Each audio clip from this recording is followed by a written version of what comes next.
Hello guys, welcome back to our channel future Jeevar official. तो जब ये कांस्टेबल की रिक्रूटमेंट स्टार्ट हुई थी तो मैंने इसके रिगार्डिंग बोला था कि यार इसके रिगार्डिंग आप लोगों आवाज़ उठाओ कि यार एक जो कांस्टेबल की पोस्ट अलग अलग निकाली हुई हैं तो एक साथ निकाल लें।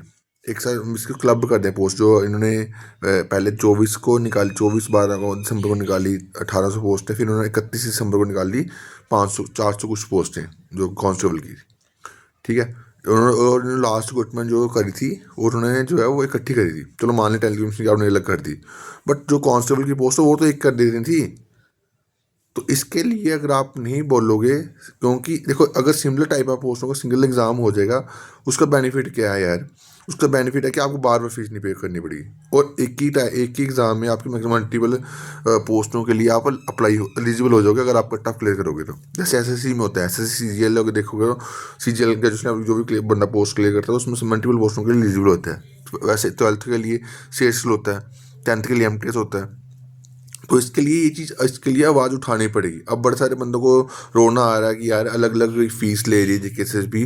तो भाई जब मैं पहले बोला था तो तब आप लोग जो है वो चीज़ों को सपोर्ट ही नहीं करते हो। फिर दूसरा बंदा क्या करेगा? दूसरा मेरे को थोड़ी पड़ी हुई बार बार बाहर जाके जो है आपकी इशू उठाने की।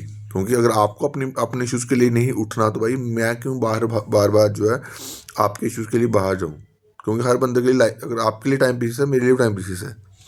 ठीक है। तो अगर आप चाहते हो कि यार ये इशू उठाऊं मैं और आप सपोर्ट करो तो ये इशू रिजॉल्व हो सकता है और उसमें आप लोगों का ही बेनिफिट है। अब जो बंदे 1400 फीस पे कर रहे हैं, अब आप रो रहे हो कि इतनी फीस ले रहे हैं जेकेएसएस भी या एएसटीयू के लिए अलग अलग फीस ले रही हैं। मैं वही तो आवाज़ उठा रहा था एक महीना पहले। अभी काउंसिल फॉर्म शुरू भी नहीं हुए थे, अब ऑलमोस्ट कंप्लीट होने वाले हैं एक तो प्रोसेस। तो इसमें नुकसान किसका है? आप लोगों का ही है ना। बट आप लोग समझते हो ना, बाद में समझ आती है जब आप भरते हो ना फॉर्म, तब आपको अलग अलग फीस पे करनी पड़ती है, तब आपको समझ आती है।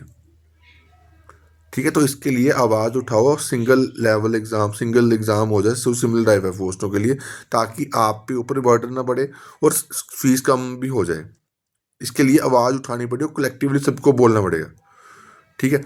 दूसरी चीज़ जो है, अब कोई भी रिक्रूटमेंट जो जेकेएसएस भी हो, जेकेपीएससी में रिक्रूटमेंट शुरू हो जाती है बट ख़त्म नहीं होती।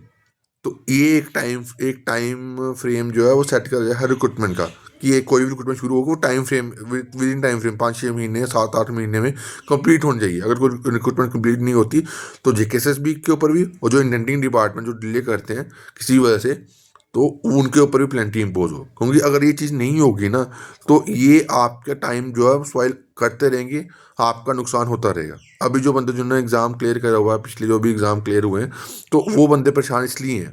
तो इसके लिए ये जो इश्यूज़ हैं आपका, ये प्रॉपर रिक्रूटमेंट पॉलिसी होनी चाहिए। रिक्रूटमेंट पॉलिसी का मतलब क्या है कि अगर वो रिक्रूटमेंट शुरू हो जाती है उसका उसका टाइम फ्रेम हो कि इतने में कंप्लीट होनी चाहिए।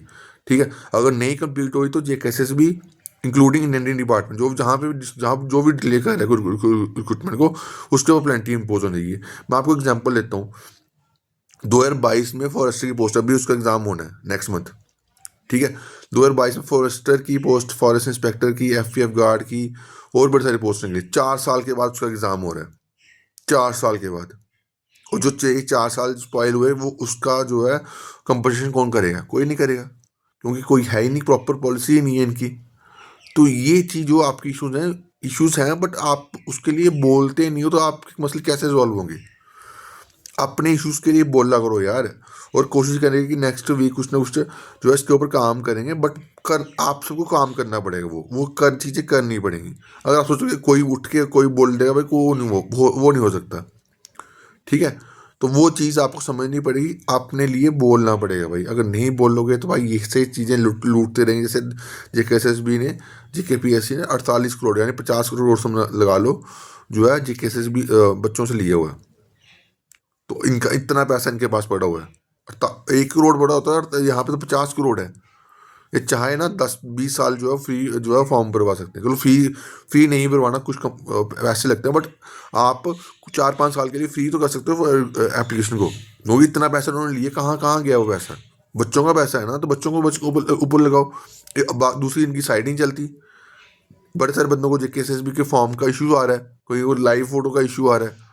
तो वो चीज़ें हैं यार, आपके जो इश्यूज हैं वो बोलोगे तभी मसले सॉल्व होंगे। अगर नहीं बोलोगे तो भाई आपकी ऐसे चीज़ें चलती रहेंगी। तो बाकी अभी के लिए इतना ही। अपने इश्यूज़ के लिए बोला करो यार। बाकी जो भी मैं इश्यूज उठाता है तो वो उठाऊंगा मैं। बट मेरे को चाहिए आप लोगों का सपोर्ट। अगर आप वोट सपोर्ट करो तो भाई मैं बोलूँगा, अगर नहीं सपोर्ट करो तो मैं भी चुप। ठीक है। तो बाकी अभी के लिए इतना ही। Thank you guys, love you all.